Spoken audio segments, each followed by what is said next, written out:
Scorpio N का updated version यहाँ पे आ चुका है। अगर प्राइस की बात करें तो बेस वेरिएंट जो Z2 वेरिएंट आता है उस पर 20,000 रुपये कंपनी ने यहाँ पे बढ़ाए हैं, और जो गाड़ी का टॉप एंड वेरिएंट है उस पर 54,000 रुपीज़ बढ़ाए गए हैं। बट 54,000 रुपीज़ बढ़ाने के बाद में फीचर्स जो है कंपनी ने कुछ ज़्यादा ही इस गाड़ी के अंदर में अब डाल दिए हैं। सिर्फ अपडेट गाड़ी ने किया है, फेस को लिफ्ट नहीं किया है, मतलब गाड़ी के एक्सटीरियर लुक के अंदर में कोई ऐसा मेजर चेंज नहीं किया है। आज की वीडियो में बताऊंगा कि कंपनी ने इस न्यू स्कॉर्पियन के अंदर में क्या क्या चीज़ जो है चेंज की है। अभी भी पेट्रोल, डीजल, मैनुअल, ऑटोमेटिक दोनों ऑप्शन के साथ में गाड़ी मिल जाएगी। अगर आप पेट्रोल से डीजल की तरफ में जाते हैं तो 54,000 रुपीज़ का प्राइस डिफरेंस आता है। अगर आप ऑटोमेटिक से मैनुअल की तरफ में जाते हैं तो 1,74,000 रुपीज़ का प्राइस डिफरेंस आता है। और अगर आप 4x4 से 4x2 की तरफ में जाते हैं तो वहाँ पे 2,34,000 रुपीज़ का प्राइस डिफरेंस आता है। बेस वेरिएंट को छोड़ के उससे ऊपर सभी वेरिएंट के अंदर में आप लोग को ऑटोमेटिक ट्रांसमिशन मिल जाएगा। और पेट्रोल इंजन Z6 और Z8 दो वेरिएंट के अंदर में नहीं मिलेगा, पेट्रोल में, मैनुअल ट्रांसमिशन में। बाकी सभी वेरिएंट के अंदर में आप लोग को पेट्रोल इंजन में मिल जाएगा, और डीजल इंजन तो सभी वेरिएंट के अंदर में आती है। अगर आप गाड़ी के अंदर में 4x4 लेना चाहते हैं तो पहले Z8 वेरिएंट के अंदर में भी आ जाता था, बट अब आप लोग को Z8 वेरिएंट के अंदर में नहीं मिलेगा। या तो मिलेगा Z4 वेरिएंट में, या फिर आएगा सीधा Z8L या फिर Z8T वेरिएंट के अंदर में। तो जिनको 4x4 लेना है, बजट कम है, तो सिर्फ उन लोगों के लिए Z4 वेरिएंट ही एक चॉइस रह गया है। बाकी फिर उनको टॉप एंड वेरिएंट की तरफ में जाना पड़ेगा। अगर टॉप एंड वेरिएंट की बात करें 4x4 डीजल ऑटोमेटिक के साथ में, एडास वाले और 7 सीटर के साथ में, तो ये 29,69,000 रुपीज़ गाड़ी कॉस्ट करती है। और आज भी इस गाड़ी का पूरा दबदबा चल रहा है भाई। इससे पहले कंपनी इसके ऊपर में 1 से 1.5 लाख रुपए का डिस्काउंट भी दे रही थी, बट अब नई स्कॉर्पियो एन आने के बाद में कंपनी ने यहाँ पे डिस्काउंट भी डिसकंटिन्यू कर दिया है। तो जिन लोगों ने डिस्काउंट का फ़ायदा उठा लिया उन लोगों के बल्ले बल्ले है, और जिन लोगों ने नहीं उठाए उन लोगों की बल्ले बल्ले है। क्योंकि भाई अब अपडेट भी गाड़ी की जाहिर सी बात है उन लोगों को मिल जाएगी। गाड़ी की के अंदर में यहाँ पे कोई भी बदलाव नहीं किया गया है, वही लॉक अनलॉक और टेल गेट को ओपन करने की स्विच मिलता है, और ये फोल्डेबल की जो है यहाँ पे आ जाती है। अब भाई लोग बाग अपनी गाड़ियों को बहुत ज़्यादा रखा और रखने लग गए हैं। अगर गाड़ी की इसी तरीके की चमक आप लॉन्ग टर्म में बनाना चाहते हैं तो इसके ऊपर में आप हमेशा माइक्रोफाइबर क्लॉथ का यूज़ करना, और बेस्ट क्वालिटी और बेस्ट प्राइस के साथ में माइक्रोफाइबर क्लॉथ बाय करना चाहते हैं तो मेरी वेबसाइट www.bunching.com से आप लोग ऑर्डर कर सकते हैं। देखो फ्रंट फेसेस बताते चलता हूँ कि गाड़ी के अंदर में फ्रंट में कोई भी चेंज नहीं किया गया है। वही आप लोग को ड्यूअल बैरल एलईडी हेडलाइट्स मिल जाएगी, नीचे की तरफ में एलईडी इंडिकेटर्स हैं, और वही फॉग लाइट आप लोग को मिल जाएगी। फ्रंट में पार्किंग सेंसर है।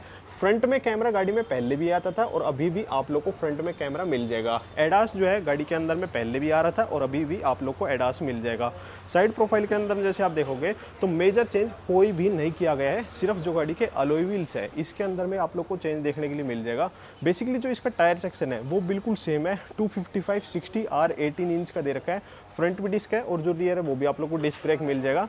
जो आप ये कलर थीम देख रहे हैं ना, ये पुरानी स्कॉर्पियन जैसी है, बट जो अलॉय व्हील का डिज़ाइन है वो यहाँ पे चेंज कर दिया गया है। कोई कैलिपर वगैरह के अंदर में कोई चेंज नहीं है, कोई सस्पेंशन वगैरह के अंदर में कोई भी चेंज नहीं है, और साइड प्रोफाइल के अंदर में कोई भी चेंज नहीं किया गया है। जो जस्ट डिज़ाइन या फिर लुक्स और पसंद सबकी एक सब्जेक्टिव चॉइस होती है, किसी को अलॉय व्हील पसंद आएंगे, किसी को नहीं आएंगे। तो इनके बारे में कुछ ऐसा खास मैं बोलना नहीं चाह रहा। बाकी जो पुराने वाले अलॉय व्हील थे ना, मुझे पर्सनली वो ज़्यादा अच्छे लग रहे थे इनके कंपैरिजन वगैरह आप देखोगे तो। पर यूँ है टाइम के साथ साथ में ये भी अच्छे लगने लग जाएंगे। पहले गाड़ी के अंदर में ORVM के नीचे को कैमरा नहीं आता था, बट अब आप लोग को यहाँ पे कैमरा भी मिल जाएगा। इसी क्लैरिटी के अंदर जाके दिखा दूंगा। विंडो के नीचे क्रोम लाइन पहले भी आ रही थी, अभी भी आ रही है।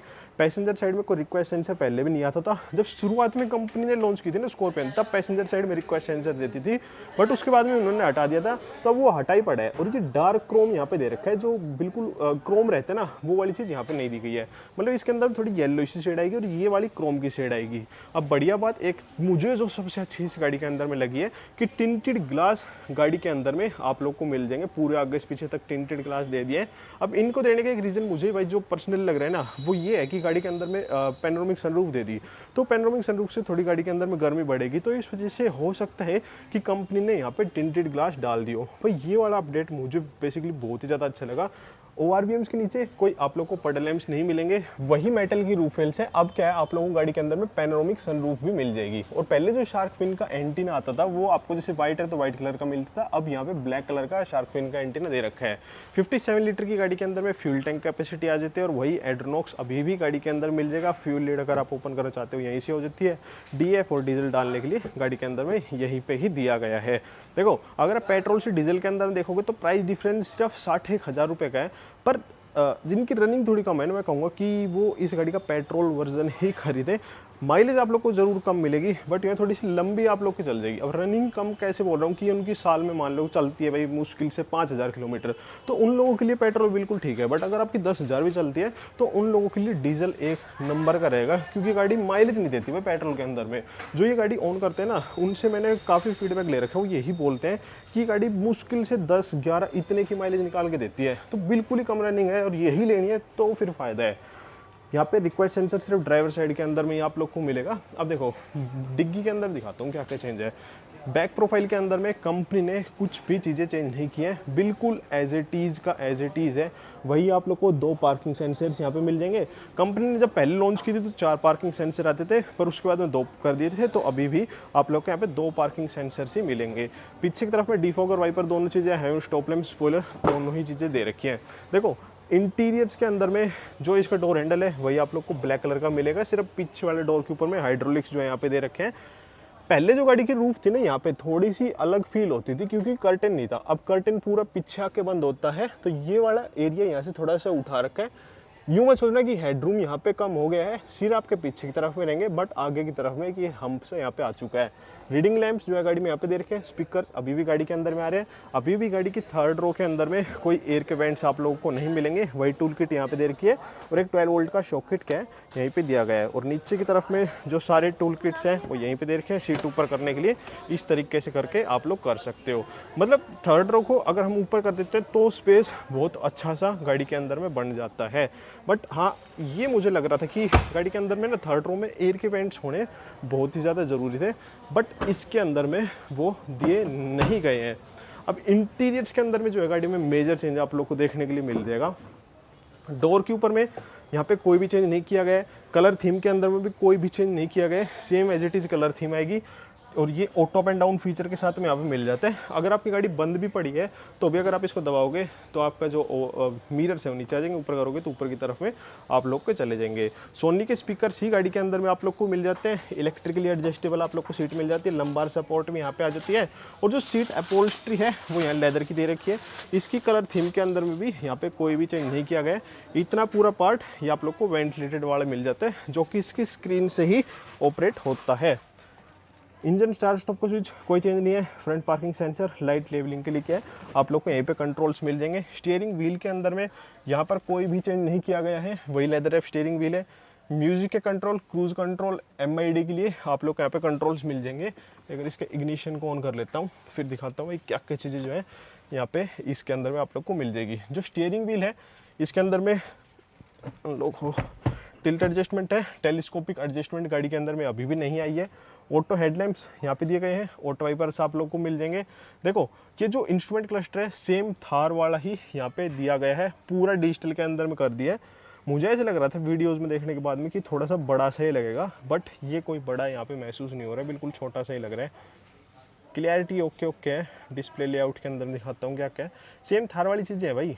ये मिनिमल आ गया, ये इन्फॉर्मेशन आ गया, driver assist, setting, alert, drive info में आपकी ट्रिप वगैरह रहती है। तो डिजिटल के अंदर में ठीक है, थोड़ा सा बड़ा बड़ा यहाँ पे दिख रहा है। ये फ्यूल इन्फॉर्मेशन आ गई। व्हीकल इन्फॉर्मेशन के अंदर में क्या क्या दे रखा है, TPMS है, टेम्परेचर होगा, पावर एंड टॉर्क आ जाता है। अच्छा एक ये जो है यहाँ पे नया एड ऑन हो चुका है, रोल एंड पिच, जो भाई पुरानी वाली स्कॉर्पियन के अंदर में नहीं आता था। और क्या है, नेविगेशन, जैसे अगर हम जाएँ तो ये गूगल मैप, अरे भाई ये वाली मस्त चीज़ है। और देखो अगर आप इसको पूरा बड़े के अंदर में चलाना चाहते हो ना, तो ये अगर मैं इस वाले बटन को लॉन्ग प्रेस रखूँगा तो ये मेरी पूरी स्क्रीन के अंदर में आ जाएगा। देखो ये व्यू, देखो भाई ये व्यू आने के बाद में बड़ा तगड़ा से यहाँ पे लग रहा है। और मुझे ऐसे लगता है कि जैसे शायद थार के अंदर में ना ये गूगल मैप भी चल जाता है इसके अंदर में, तो शायद इसके अंदर भी हो सकता है चल जाएगा। अब बड़ी टच स्क्रीन आप लोग को यहाँ पे मिल जाएगी भाई, काफ़ी बड़ी सी यहाँ पे टच स्क्रीन दे रखी है। अब मैं जैसे अपनी स्कॉर्पियन के अंदर बैठने के बाद में इस गाड़ी के अंदर बैठ रहा हूँ ना, तो मुझे ऐसा लग रहा है कि टीवी से यहाँ पे फिट कर दिया हो। ये 12.3 इंच की है, ये 12.25 इंच की यहाँ पे दे रखी है भाई, काफ़ी बड़ी सी लग रही है। बेजल्स अभी भी गाड़ी के अंदर में ज़्यादा से मुझे यहाँ पे लग रहे हैं। और बैक कैमरा और दिखाता हूँ, ये देखो भाई वाह, कैमरे की क्लियरिटी इन्होंने काफ़ी ज़्यादा अच्छी कर दी है, बहुत ज़्यादा इंप्रूव यहाँ पे कर दिया है। 360 डिग्री कैमरा है और क्या व्यू आ रहा है भाई। अब भाई सच में कैमरे की क्लियरिटी तो नो डाउट गाड़ी के अंदर में बहुत ही अच्छी यहाँ पे कर दी है। बाकायदा यहाँ पे कैमरे का बटन भी दे रखा है। और भाई अब शायद हो सकता है कि लैग भी ना करे, बाकी wireless Android auto Apple CarPlay गाड़ी में पहले से आ रहे थे। ड्यूअल जोन का ऑटोमेटिक क्लाइमेट कंट्रोल है। ये आपके ड्राइव मोड्स दे रखे हैं। ड्राइव मोड्स में आप स्क्रीन में नहीं आता, जैप, ये जिप जैप जूम, वही 3 मोड्स गाड़ी के अंदर दे रखे हैं। हिल डिसेंट कंट्रोल के लिए दे रखा है, ट्रैक्शन कंट्रोल, ये हैजार्ड लैम्प का, और idle engine on and off का। ये बटन कंपनी ने काट देना चाहिए था, बड़ा वाहियात बटन लगता है। जो महिंद्रा ओनर है ना उनको भाई बहुत अच्छे से पता होगा। और कुछ बटन ही हैं अब ऊपर की तरफ में चले गए हैं, जैसे पहले SOS का बटन नीचे था, अब यहाँ ऊपर की तरफ में चला गया है। बाकी ये लैम्प का, ये भी लैम्प का है, ये भी लैम्प का। अरे वाह, एम्बिएंट लाइट भी गाड़ी के अंदर में डाल दी भाई, ये थोड़ी सी ये चीज़ भी अच्छी करी। बाकी सनग्लास होल्डर है, फ्रेमलेस IRBM जो गाड़ी के अंदर मिल जाते हैं। अब देखो बहुत बड़ी सी पैनोरामिक सनरूफ क्या है गाड़ी के अंदर डाल दिया है। अगर मैं पैनोरामिक सनरूफ को ओपन करूँ तो देखते हैं इसकी ओपनिंग कितनी ज़्यादा हो जाती है। बाकी ऊपर की तरफ में भी यहाँ पे आप लोग को स्पीकर्स मिल जाते हैं। ग्लव बॉक्स के अंदर में कोई चीज़ नहीं है, वही कूलिंग वाला मिल जाएगा। वायरलेस चार्जिंग जो है गाड़ी के अंदर डाल दिया है। 65 वोट का एक फास्ट चार्जर C टाइप का डाल रखे है। एक USB यहाँ पे डाल रखे जो आपका म्यूजिक सिस्टम से कनेक्ट होगा। 65 वोट डाल दिया है। 12 वोल्ट का शॉकेट अभी भी कंपनी ने आगे की तरफ में नहीं डाले है। 2 ग्लास होल्डर यहाँ पे दे रखे हैं, ठीक है। इलेक्ट्रिक पार्किंग ब्रेक है। इंटेली कंट्रोल यहाँ पे आ जाएगा जो 4x4 का आता है, वो ये नॉर्मल है तो इसके अंदर नहीं आएगा, अपनी चाबी वगैरह रख लो। ग्लव बॉक्स इसके अंदर में कोई चीज़ नहीं है, कोई स्लाइडिंग वाला नहीं आता है। सनरूफ की ओपनिंग बहुत ही ज़्यादा बेहतरीन यहाँ पे हो जाती है। अच्छा बड़ा सा ग्लास जो है यहाँ पे ओपन हो जाता है। पैसेंजर साइड सनवाइजर में मिरर लैंप दोनों चीज़ें हैं। ड्राइव साइड सनवाइजर में सिर्फ टिकट होल्डर है। ऊपर तरफ में यहाँ पे स्पीकर्स दिए गए हैं। मेजर चेंज ये है 65 वोट का शॉक किट है, और बस और कोई ऐसा मेजर चेंज नहीं है। बाकी एयर के वेंट क्या है, अब यहाँ नीचे की तरफ में आ गए, इनकी क्वालिटी थोड़ी सी हल्की मुझे महसूस हो रही है। सेकंड रो के अंदर दिखाता हूँ भाई क्या क्या चीज़ें जो है चेंज कंपनी ने कर दी है।